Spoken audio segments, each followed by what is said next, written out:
Pat Olson alongside Jim Brovelli on the road with the USF Dons here in Spokane inside the Dons Hotel as the Dons get ready tonight to take on the number 2 team in the country, the Gonzaga Bulldogs. And, you know, Jim, before we get into it, USF played just one game last week. It was a good contest for the Dons. They won on the road at Santa Clara. Anytime you beat Santa Clara as a Dons, fan, it's a good thing, right? Oh, yeah. But they win it convincingly. You know, Santa Clara controlled about the first 8 to 10 minutes. USF really controlled the final 30 minutes. They win 70-61 inside the Levy Center. Your thoughts on the way that game went? Well, it was an important game, Pat, for a couple of reasons. One, USF had lost three games in a row. Now they go on the road and play at Santa Clara, their rival. And it's an important game for Santa Clara because USF had beaten Santa Clara earlier in the season.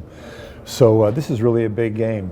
One, to get USF off that 3-game skid and get themselves back in that hunt, you know, for the top part of the conference. So USF really played well, I thought. Defensively, they were sound. They really shut down Santa Clara all the way.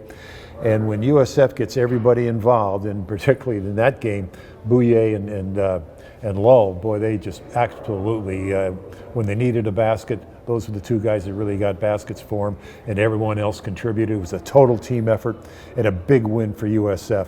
And after that win, it gave them a chance to take a couple days and relax and get ready, you know, for a big game now against Gonzaga. You know, you mentioned Jamari Bouye and Jimbo Lull. Jimbo had 16 points, 14 rebounds, 4 assists for the big center.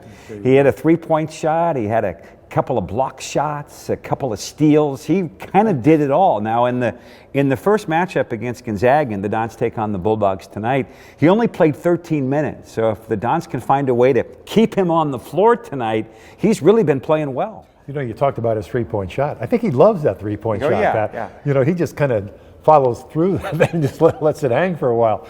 But he's playing with great confidence, and he's starting to dominate and protect the rim a little bit.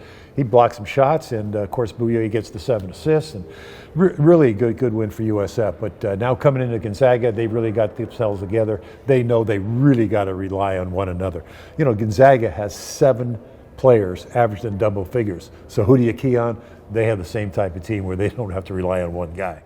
It's amazing, you know, Jim, as we start thinking about this game tonight, what Mark Few has done here. I know every year in our broadcast we read over his bio. You and I at the practice last night, we were looking over, you know, all the times that Mark Few has won 30 games in a season. Heck, with 20 wins, they win 30 every year. He's a future, you know, Hall of Fame coach. He's had a great run of it here, and they're like a machine. Just year after year, they reload. Well, I'll tell you, you really have to hand it to Mark Few, what he's done with this program. Talk about 20 years straight.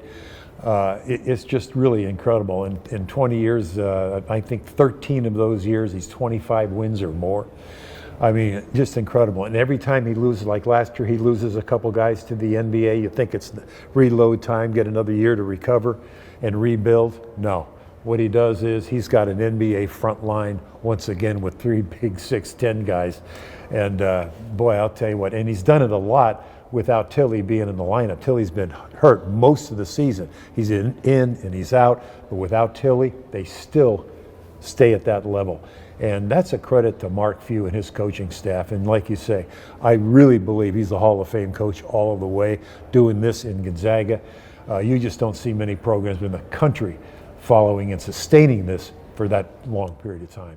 Dons and Bulldogs tonight, 8 p.m. Inside the McCarthey Athletic Center. Speaking of the building, Jim, it's a tremendous atmosphere. The students start lining up for their tickets, you know, in the mid to late morning. They're all in there already as the Dons will get off the bus. They give the opponents an earful, but it's the kind of atmosphere you want. I always look forward to coming up here, even though over the years in my tenure, USF has not had great success, but it's a great place to play. And if you're a player, if you're a coach, this is what you want, a chance to play in this kind of environment. Well, you know, we've talked about this a lot. You know, it's why you play the game. Why do you play the game? Because of this environment. Why do you coach the game? Because you want this environment.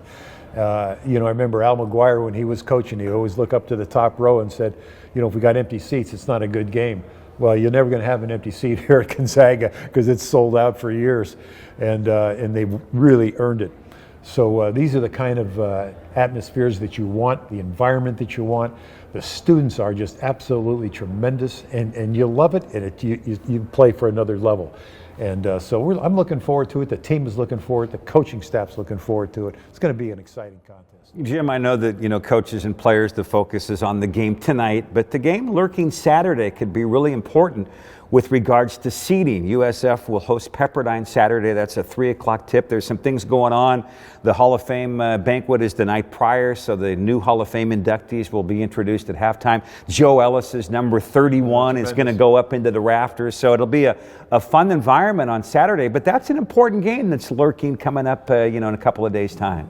Yeah, it is. You're thinking like a coach. Oh, yeah, and I've gotten into this thing with you, and we talk about what can happen, and that comes up for Saturday's game. But I finally come with an answer, and what it is, take care of your own business. Yeah.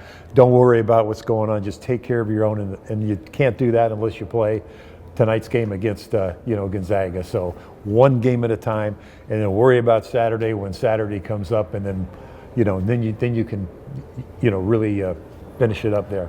Jim, I'm going to be the media guy again and look ahead. Yeah. The West Coast Conference tournament is lurking around the corner. USF has had a good season. Yeah. 17 wins as they enter the ball game tonight. 20 wins certainly within reach, and then maybe a good showing in Vegas.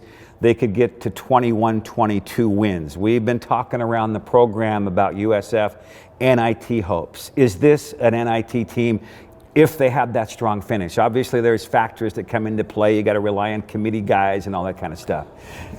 Pat, honestly, I don't want to talk about it because that's just me now as going on the coaching side. Have they gotten themselves in position for that? Yes. But now you start talking about those things and you forget all of a sudden what's in front of you. And right now in this part of the season, and I can go back to last year's team, and sometimes we started talking about these things last year. We won the game at BYU. We come back very high, and you start talking about NIT, and all can come from it. And what happens? Lose the last 4 games in a row. So this year I'm not talking about it. We're going to take one game at a time. We'll put ourselves in a position. We have an opportunity, a tremendous opportunity of really doing well. Jim, final comment is we take it one game at a time as you look tonight to Gonzaga. The Bulldogs, heavy home court favorites. What kind of things need to happen for USF maybe to sneak one here tonight inside the McCarthey Athletic Center? Well, you're playing against the number 2 team in the country. So, and that's not a fluke, believe me. This team is as good a team as he's had in recent years, even with last year's team. And he's gone to what? How many Sweet 16s? Elite 8s? 5 in a row. 5 in a row Sweet 16s. So this is not a fluke team. That front line down the road is an NBA front line with the size that they have and the ability and skill level that they have. So what you have to do to beat them is you have to nearly play a perfect game on the road against them. You're going to have to play, you can't turn the ball over. You're going to have to play sound defense, not give them easy baskets. And one thing Gonzaga does really good, they play great in transition. They find easy baskets, and he's done it for years. By the pass, open 3, or finish to the rim. And I'll tell you, you've got to take that transition away from him, which is really important. So, yeah, you got to really play your best game of the year, limit your turnovers, and we'll see what happens. It's going to be fun. We'll see what happens. We go tip it up tonight. Yeah, let's go do it. All right, Dons against number 2 Gonzaga tonight. We'll be on the radio side, 7:45 for our pregame. It's an 8 p.m. tip-off on KNBR 1050. Along with Jim Brovelli, Pat Olson on the USF Dons website, usfdons.com.